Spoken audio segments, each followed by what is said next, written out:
Thank you. Yes, we do work closely together, don't we? And it's a good relationship. We're in different branches of the government, but you, as clerk, are a vital part of the justice system. I don't know if you really realize that. Those of you that have worked in the clerk's office before know how intricately involved you are with the running of the courts. So we depend on you. And if I don't say anything else that you remember, please know this: we're here to help. State Court Administration is a huge organization, but trial court management, the part that I'm in charge of, we are probably one of the best places for you to go for help if you've got questions. Um, I've given you some handouts of things that we'll go through really briefly, but I just want to let you know that uh, the mission of the State Court Administration is to help the Supreme Court administer justice in Indiana, and you are a big part of that. The division recommends improvements, uh, things that need to be changed, and a lot of times those suggestions come from the clerks. So if there's ever anything you notice that comes up all the time, or you think this really should be changed, call me or contact State Court Administration, because a lot of times that's how we can get the ball rolling to get something changed. Now, it's the justice system, so nothing happens overnight. But we can certainly look into something and try to get, if it's new legislation we need or a rule change, you'd want to call our office. I've given you, we try to help clerks anytime we can, and judges and court staff. We have put together a lot of publications and handbooks that we think will help the clerks, and I've given you a list of these and also the website on where to find them. I just want to highlight a few of these, which I think might be especially important for you. And the first one's right at the top, the Trial Court Administration Manual for Judges and Clerks. We're up to 51 chapters in this now. Everything from opening cases to the expungement legislation to questions about what goes in the judgment docket. You might find something in here. The reason we write a new chapter is whenever we keep track of the type of questions that we receive. If we find we've got a lot of questions on a subject, we're going to put a new chapter in the book. The Trial Court Fee Manual, which is one of my favorites, but maybe that's because I like fees. Well, I don't like fees. I like organizing things. And the fee manual is a really good place if you need to find out some information about a particular fee, when you need to assess it, or if if an attorney comes to the desk and says, well, why am I supposed to have this? Why is this fee on the case? This has citations, so you can find things in the Indiana Code, and it explains when it's assessed, where it goes, and if there's a reason for the fee, we'll have it in there too. And it's in alphabetical order, so it's a lot easier than trying to find something in the Indiana Code. The QCSR application guide and the quick reference guide, that's another one that you're going to be looking at, especially the quick reference guide. There are 38 case types now, which is a lot, and we're really particular about when you use each case type. And there's nobody can keep that all in their head unless they've done it for years and years. So we have our quick reference guide, which will tell you, based on what's going on, what case type to use. And it's in alphabetical order. We do our best, but you can probably find, if something odd has come up and you don't know, I don't know case type to use, take a look at the quick reference guide and you might find it there. If you don't, it means it's something we haven't ever had come up either. Call us. We'll let you know what to use. The QCSR application guide. Depending on how your county is organized, clerk staff or court staff might be submitting quarterly case statistics to our office. State Court Administration began as an organization that did nothing but collect statistics. The legislature wanted this information on case types that were opened, new cases, how cases were disposed. They wanted information on revenue that was collected by the courts and how courts were spending money. So they put the State Court Administration division into effect, and that was our job. Well, we're required by statute to collect them. Rules require the judges to deliver those statistics to us, but sometimes they say, well, I'm going to have the clerk do it because they have all the information. I don't know if that's the way it is in any of your counties, but you may be delivering the stats to us. The application guide tells you how to do that. Another one which came up. Oh, I should have asked. I have seen a lot of you folks before, but there's some of you I don't. Congratulations on your election. It's wonderful. We're going to work closely together. But Tammy, you asked me about AR9. If you don't know what Administrative Rule 9 is, that's what tells you what is confidential and what is not confidential in court records. We have a handbook on public access to court records. For those of you that don't know, Administrative Rule 9 went through a rewrite that will be effective January 1st. Our manual hasn't been updated yet, but it should be published by January 1st with the updates in it. But if you've got a question about what I can give to the public and what I can't, it's a good place to look. If you have a question that doesn't seem to be answered by the manual, call us or email us. And actually, anytime. If you've got somebody at the front desk, you're on the front lines, you need an answer right away, let us know. I have on the last page of the handout, this is my department, Trial Court Management. This is everybody in the department. We are all available. I want you to call us. I want you to email us. If you've got a question and you don't know where to turn, we're the ones you should call. State Court Administration has their fingers in a lot of different programs and a lot of different committees. I've given you a list of all of those. But a lot of times we'll get a phone call from somebody saying, I'm not sure who I should be calling, but I just thought I'd call you. Yeah, we're the ones to call, okay? If we don't handle it, we probably know where you need to call or who you need to talk to. And we are here to help. And you have a big job, bigger than I ever thought before I got involved in state government. And there's no way you can learn everything or know everything. So we're here to help you, and I want to know you need to use us if you need us. Let's see, other things in the handout. Forms, there's a link to all the forms that a state court administration puts together. I'm not going to go through all of those because a lot of them depend on whether or not you're going to be delivering the statistics to us or not. If you do have to do the statistics, it's a job, and you never get good at it because you only do it 4 times a year or once a year.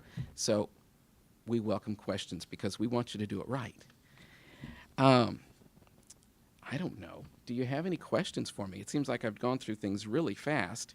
Use the quick reference on the case types. I use that all the time. That's an angel for making sure we get And we keep it updated. We do. So if something comes in that we've never had before, we're going to put it on the list, and you'll see this was updated December 6th. And the same with the Trial Court Administration Manual. We add chapters throughout the year. The last one that we just added a couple of weeks ago was on the judgment docket. There was some legislation that was effective July 1st that affected what goes in the judgment docket and what doesn't go in. It's nice to have that direction because everything was so fuzzy before, but now we've got more questions because when you deal with legislation, nothing's ever as cut and dry as you want it to be. So we've got what we think is right now. I know there's going to be more legislation on it in the next term, so it's just an ongoing thing. But that's all I have. Oh, there's so much. There. I'm so surprised. I understand. But if you've got a question about something going on in the courts, call us. Yes, in the back. Mm-hmm.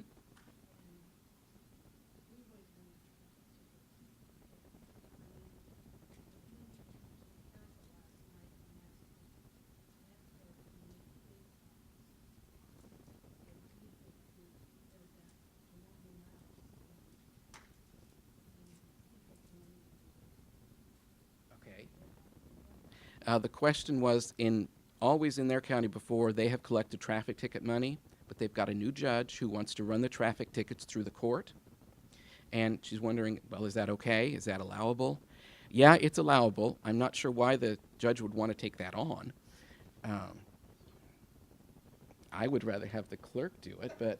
We would too. There's controls in the clerk's office. Yeah. Whereas you just have one person, but they are allowed to do that. They do through a statute that allows them to have a traffic violations bureau. I'm not sure the point. I'm not sure what the advantage the judge thinks there is. Like I said, I like going through the clerk's office because you know how to handle money.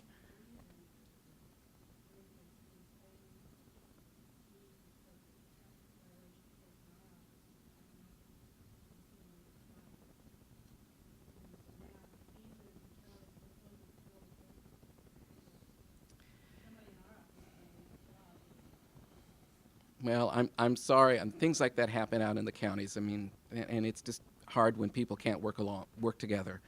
Um, it is allowable. I wouldn't be surprised if eventually you don't get the job back. Hmm. Well, there's usually plenty of work to do in the clerk's office, so Mhm. you may find more duties that this Mhm. person could do if you can keep them. Mm. It's possible, but you know, if you get an opportunity to, you know, be in the office and think about the reorganization and, there's constant increase in volume of transactions, and so, Mhm. you know, it'd be great to be able to reallocate the duties just a little bit and use that person. But I know you're subject to counsel.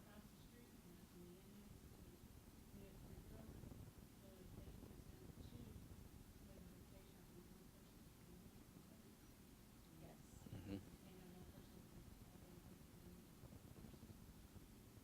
It's not a good situation. Yeah. That's why we like the clerk's office to take in the money. Yeah. You know, we've got plenty of time. Does anybody have questions about anything? Tammy, I'll ask you for.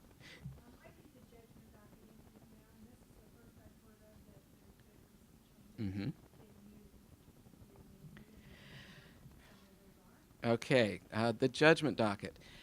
It was in House Enrolled Act 1347. Um, this all came about starting back in, well, it started back in 1994. The Clerks Association put together a manual that they thought would be great to have some guidance on what goes in the judgment docket book and what doesn't. Now, this was back 27 years ago, and it never went anywhere. You brought it to, I'm not sure what committee it went to, but nobody ever did anything. I don't know what happened. I wasn't in government then.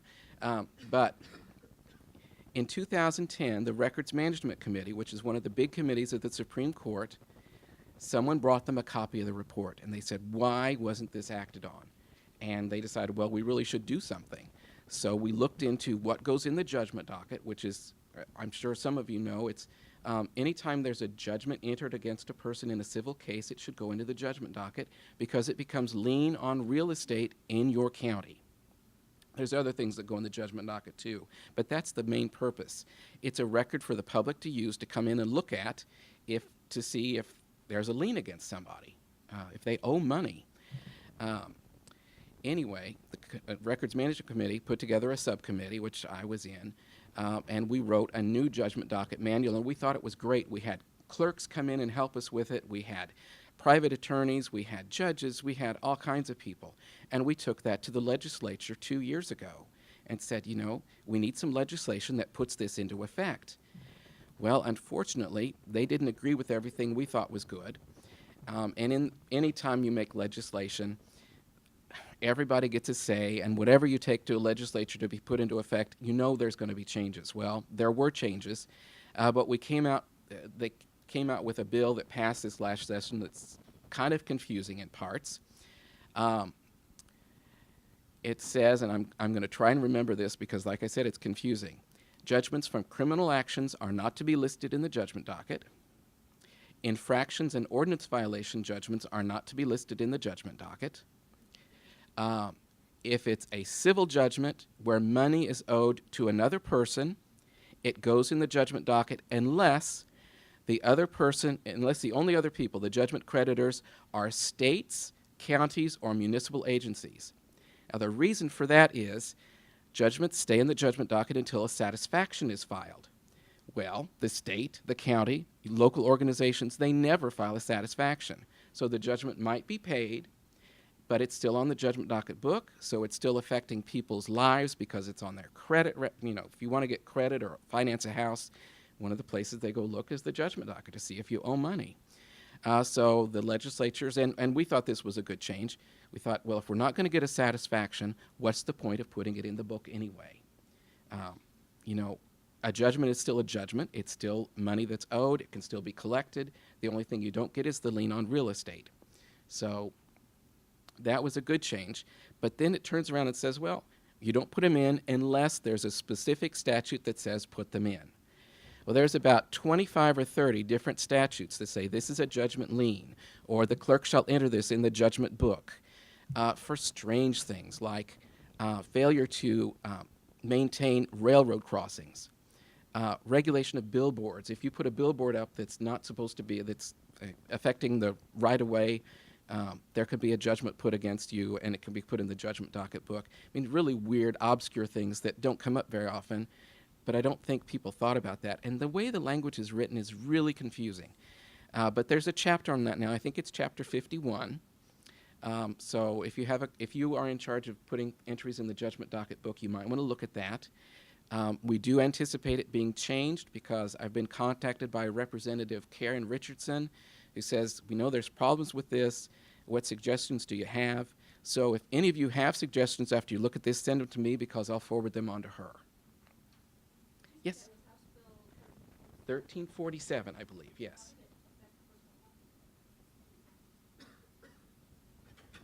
There's a specific law, that was one of those 25. Yes. specific laws. And personal property taxes that are owed, I don't think they get listed. Well, if like I said, there's a lot of different changes, but I don't think, if you read the statute, if I remember right, and correct me if I'm wrong, people that have been doing this, you get a list from, is it the auditor that gives you the list of delinquent property tax? Treasurer. There's nothing in the statute that says that has to go in the judgment docket book. And also, I don't think it's wrong to do it. Do you get a satisfaction? Well, you would get a satisfaction, wouldn't you, or would you? Okay, well, that's good.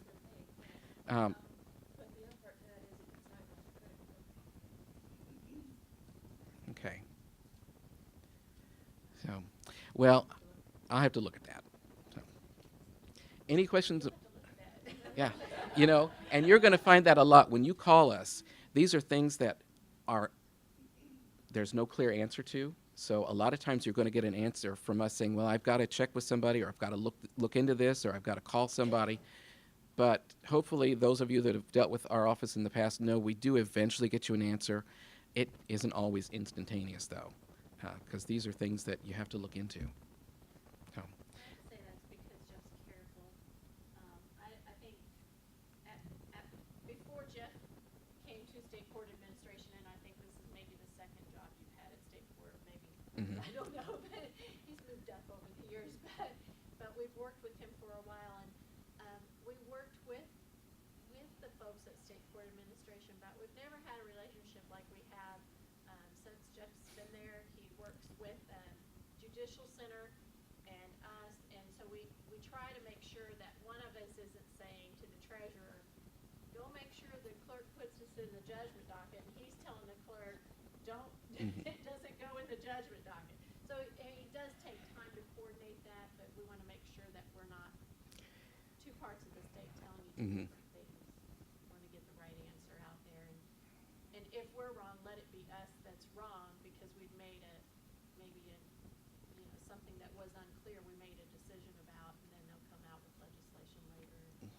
But at least you're in safe harbor, you're doing it all the same way.